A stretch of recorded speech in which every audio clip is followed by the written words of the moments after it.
Hey, what's up, guys? Here coming back at you with the crazy hair here on a nice Monday evening. So I created a series of videos on Sunday explaining what the new project is going to be. And before uploading the first, I was smart enough to actually go through and take a look at it. And that's when I realized that when I changed things around in OBS, I kind of forgot to take the screen view that I have set up. What do they call that? A scene, the screen view scene. And I forgot to make sure that I added audio. So there was about a minute and a half of me talking about something with no sound. I'm not going to make you suffer through that. We're going to redo this video quickly.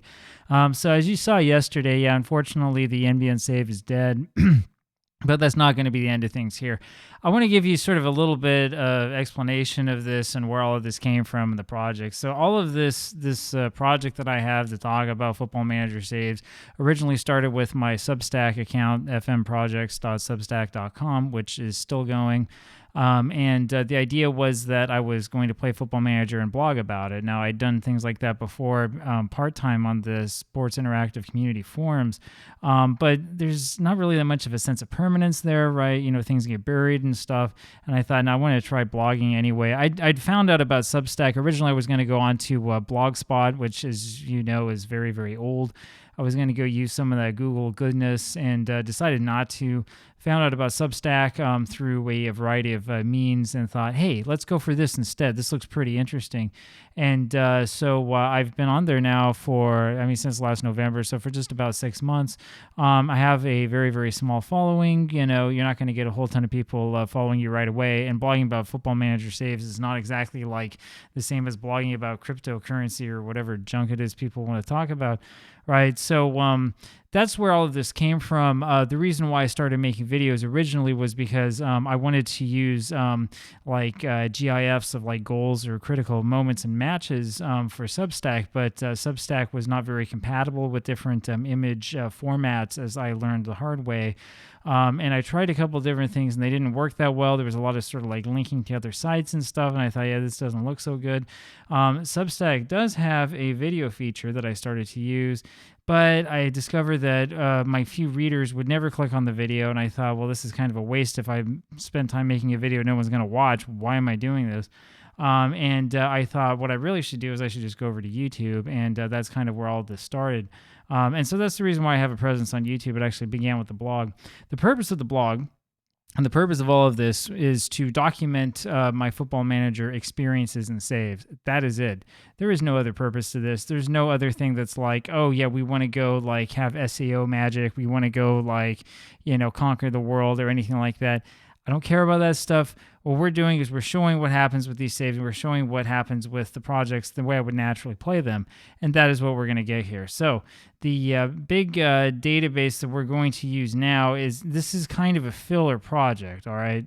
The big plan that I have is to wait for Dave the Editor's Around the World or Around the Globe Mega Pack to get finished.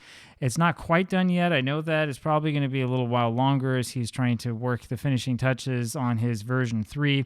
We're also waiting for Robles Quinn to finish up the latest update to the Japan database, which I think is required to go play in East Asia.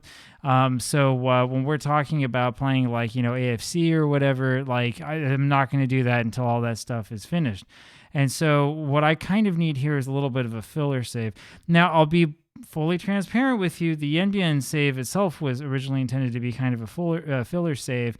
And what happens in Football Manager, especially if you go slow, is stuff starts to really grow on you, and you start to really get this like connection with your save, and you get a connection with the players, and you get a connection with what's going on. And I'll be honest with you, my life has felt a little bit empty over the last like 2 days or whatever, because I haven't had the save to play through, right? It's something that I've always looked forward to that helps get me out of bed in the morning, right? And not having that kind of sucks. I mean, it's just not much fun. And so as a result, we are going to have another save that will fill us up in the meantime. And I'll just go ahead and show you what this is. So switch over to screen view, and I look and make sure, and yes, the audio is coming through. So my stupidity has been fixed. You may have seen this before. This is on the official Sports Interactive forums. This is from Samba 23, NCAA College Football Fantasy Database. So this is like different, right? This isn't NCAA soccer, which is what you probably think it is. Now, what has happened is he has taken the NCAA like college football as an American football teams and setups and uh, uh, reputations and things like that, and has applied it directly to Football Manager. So this is like really, really interesting to me, right? Being an American and being the alumnus of an American university, right? And because of that, like I look at what he's done and I think, hey, this is really cool. I want to give this a shot. Let's go and let's play around with this and let's sort of see what's going on, right? I will put a link to this thread down below just in case you're curious enough to sort of like check it out and see what's going on. I would definitely recommend it. And we're going to go through this pretty slowly. We're going to take a team. I don't know if we'll be able to finish like a full season. As I've been reading through the stuff that he's saying here, it sounds like there are numerous games and there's numerous competitions to play in. There's a lot of stuff going on, right? So I don't know exactly how far we're going to get, but I do think that we'll get a certain percentage of the way through. And I know now, having experience with the Yen BNFC save, that even going a certain bit of the way can, like a couple months in or whatever of real time, can really create a connection between you and the team. It can help you come up with something that's really memorable. So this is what we're going to do here for the time being. I don't think that anybody else is seriously using this database. I started this before, so the videos you're going to see after this were pre-recorded because I did all of them yesterday afternoon. And as a result, I can tell you a couple interesting things about this database, right? This is not the sort of database where we're going to go and like sign everybody from everywhere. The transfers are extraordinarily limited. Like I can't buy foreign players at all. Nobody can get a work permit because of the way this is set up. And so it's basically like you just like show up and like get the players you have and then get players from these other, university teams and do your best. This is going to be a lot different than the save that we had before. And it's going to be a lot of fun. It's going to be kind of interesting. I'm using that. I'm going to use one of the Knap tactics. I will talk with you about that in a later video. It's going to be pretty good stuff. It'll be pretty interesting. So, stick around for a little while. We'll go through a couple of the opening steps here with you, and I think this is going to be a lot of fun. This should be something that will be very interesting to you and will be a little bit different, maybe a little different taste of something temporarily. This is going to be crazy. The team I'm going to use is my alma mater, which is BYU, Brigham University, right? I have a lot of stories about going to BYU football games. I went to my first game in 1990. I was 6 years old, went with my dad.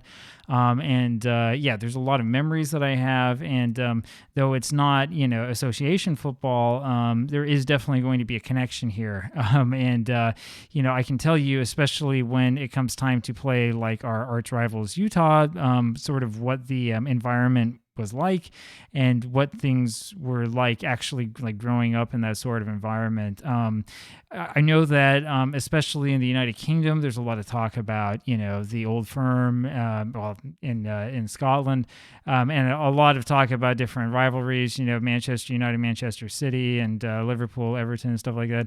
But I'll tell you that the rivalry between the University of Utah and BYU has these really, really strong sort of religious undertones and overtones that are probably pretty difficult for outsiders to fully understand and imagine. And I'll get into those stories a little bit later. I mean, I remember like being aware of this as like a major thing when I was in elementary school. I'm talking like fourth grade, so it would have been like 10, It's pretty interesting, and it's something that I think even a lot of Americans from different parts of the country don't fully realize. But yeah, it's pretty intense, right? And it can be pretty, it can be pretty interesting, pretty unexpected. So yeah, we've got a lot of good stuff here coming up. Stick around with us, and you'll have a good time. And we'll learn about this database, see what's good, see what's not so good, see what we like, see what we don't like. It'll be fun. Anyway, there you go. Talk to you later. Bye.